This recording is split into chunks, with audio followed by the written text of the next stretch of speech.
Hi guys, and welcome to my channel. Today I am going to be sharing with you my meal planning binder that I had created, as well as my process for my monthly and weekly meal planning and kind of what I would somewhat call shelf cooking.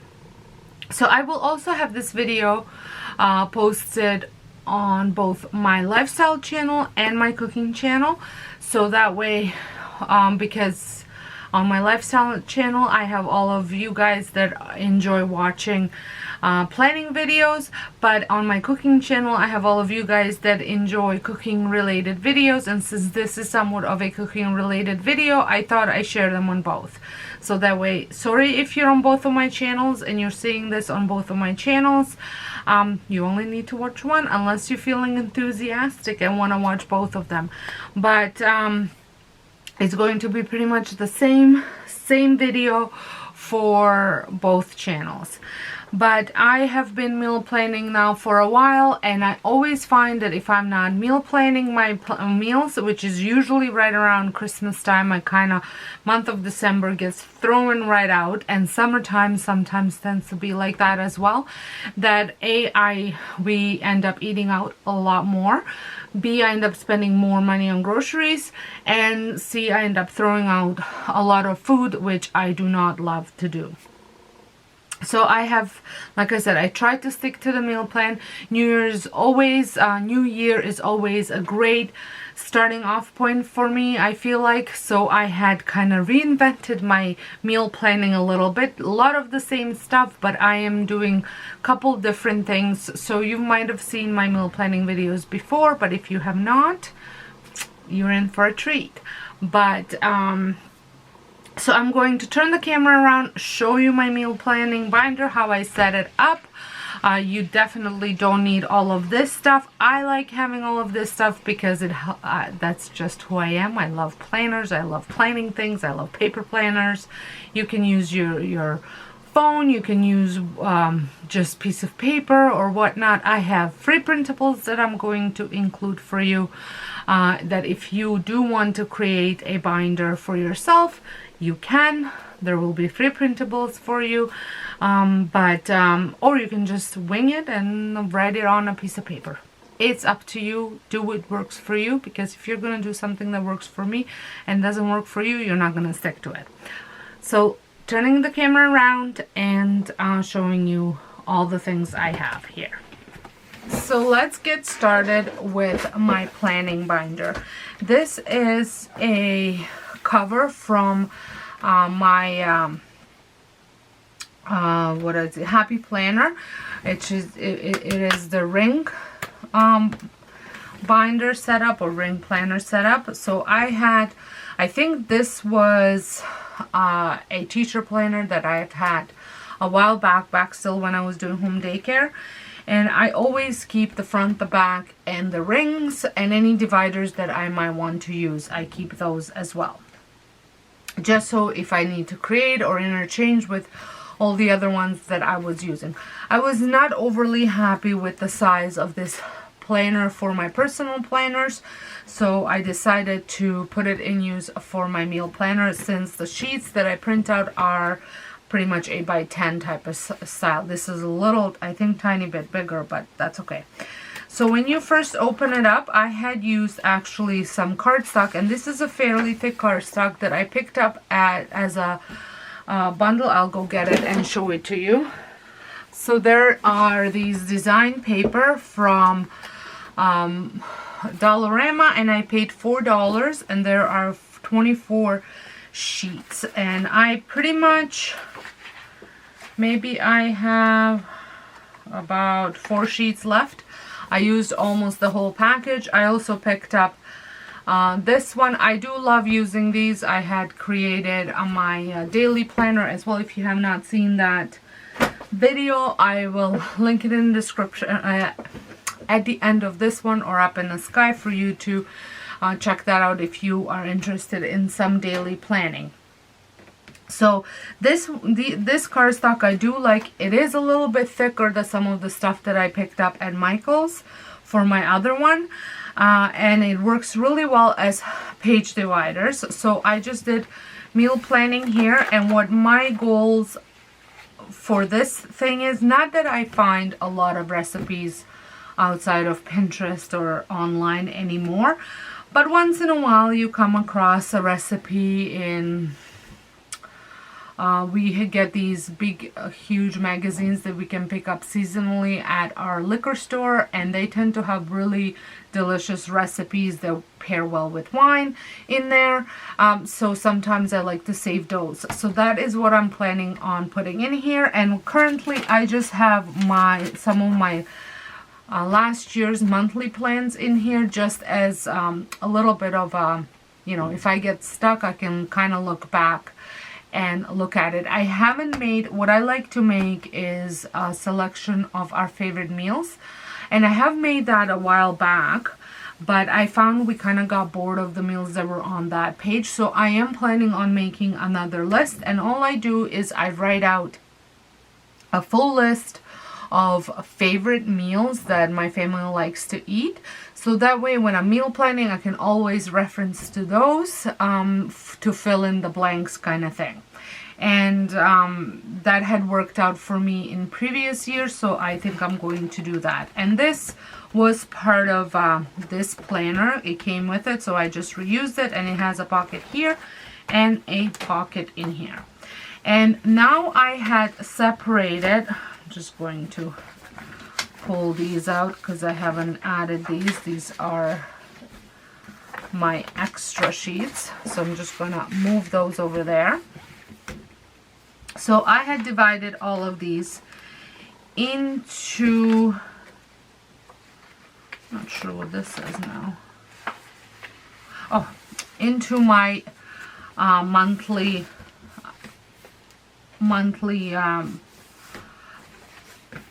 plans. So for January, for example, which I just finished meal planning, well, we're in the second week of January, so I like to meal plan my whole month and write out. Now this doesn't mean that exactly on this day this is what we're having, but what it gives me an overview of all of the meal plans that all of the meals that I'm planning on having for that month. And the way I do this is I have just created the list. Usually I just did it on a piece of paper, but I have decided to make it official and create a list, a proper list. And this again will be linked in my in the description box where you can get these for free. So I have a pantry stock list and a freezer stock list. So what I do at the beginning of each month, or at the end of each month, I'll go in a freezer and I'll write out all the meat that I have in a freezer. I have a deep freezer and I have a stand-up freezer, and then I also have a garage fridge freezer, and of course a freezer in my kitchen. And I will tell you how I divide those for easy finding things. So my fridge freezer has items that I use on daily basis. So my breads are in there, bagels, tortillas, that kind of thing, then all the smoothie stuff. And then I also like to leave all my herbs in there that from my garden that I had frozen for the year or until they are gone. And then I also like to put any meat that I'm cooking that week, so that way it's easy for me to take out every day or at the end of each day for the next day.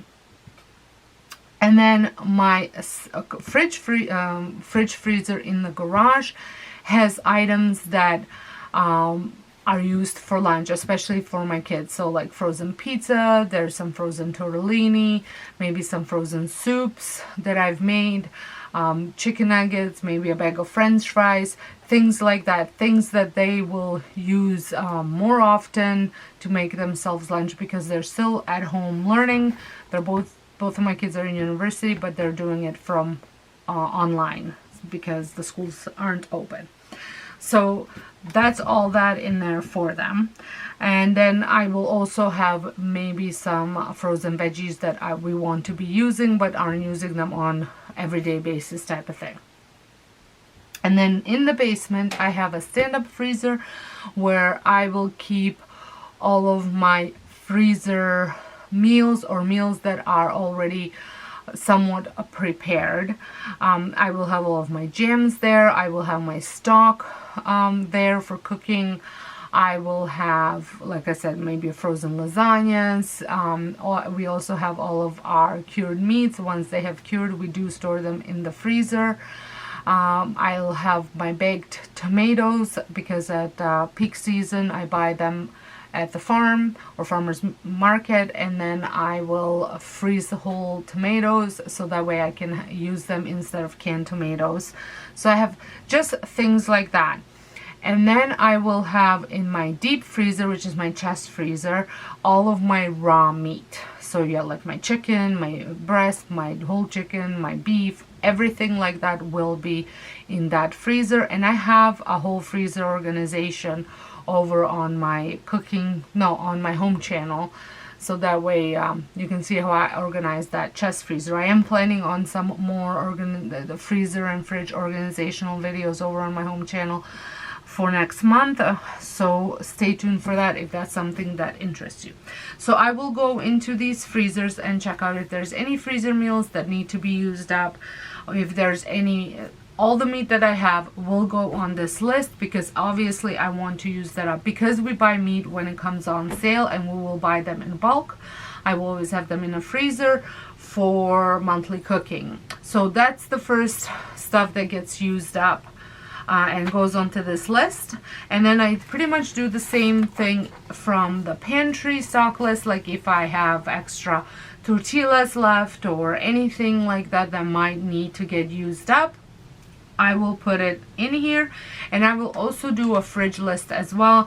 I just didn't make a separate one because usually my pantry and fridge list will go on one, and I will go in a fridge and see what vegetables I need to use up immediately or within next week or so, and those will go on a list. And then when I make up my menu, I will start with my fridge list first and try and incorporate that into the first week, and then I'll move on to pantry list and then all the meats, and that way I can see what I need. I will try and use up all the meat that I have at the beginning of the month. That way any meat that I don't have, I have some time to see if it comes on sale and buy it for the meals. Like I will buy meat on regular price as well, I just won't buy them in bulk. If let's say I want to make a whole chicken, a rotisserie chicken, and they're not coming up on sale, well, I will buy, but I will only buy one. Whereas when they come on sale, I will buy 3 or 4, so that way I'll have them for couple times. And then so that goes in here, and then I'll fill it in with some of our favorite meals, and then I'll also look up on Pinterest and things like that and see if I can incorporate some new meals. Usually we do new meals on Saturday, unless I know it's going to be a quick and easy meal, then I will do it on the weeknight. But Saturdays are usually our sit down and make a type of bigger dinner type of day. So if we have some bigger recipe to try, we will do that on Saturdays. I also try and make soups twice a week, so that goes in here as well. And that's actually where your vegetables from the week before, I will try and make some sort of a soup on that Sunday, because I usually kind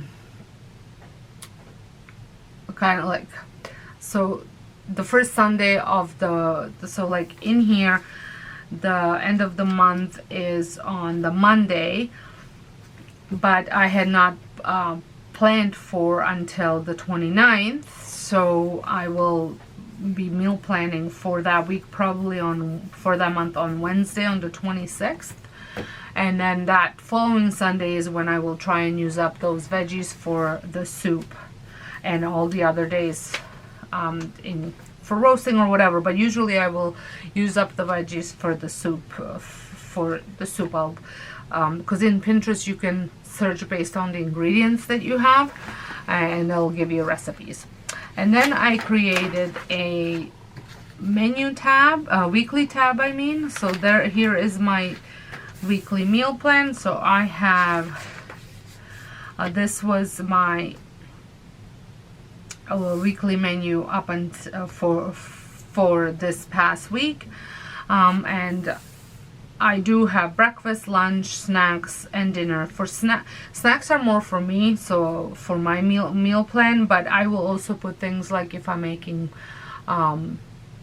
muffins or cookies or anything like that, it will go in here. And then I will do, so when I write out my dinners, I will also write out my salads, any type of salads that I'll make, or side dishes that I will make with it, and type of veggies I will make with it. Here I don't go into so much depth in here, but I do write it in here again when I'm trying to use up some of the stuff from the fridge. So, and then when I make my grocery list, so just so you know, see how I did that. So I printed out a grocery list and I made it to correspond how I'm walking through my store. So this works for me. It will be part of the free printable, might not work for you, but a lot of the stores are set up very similarly, so it might work for you as well. So I have produce, and I left the whole column for that, and then I have deli, bakery, seafood, fridge, organic, because our organic section from the fridge is different, then dairy, freezer, shelf, and I will include cleaning supplies here as well.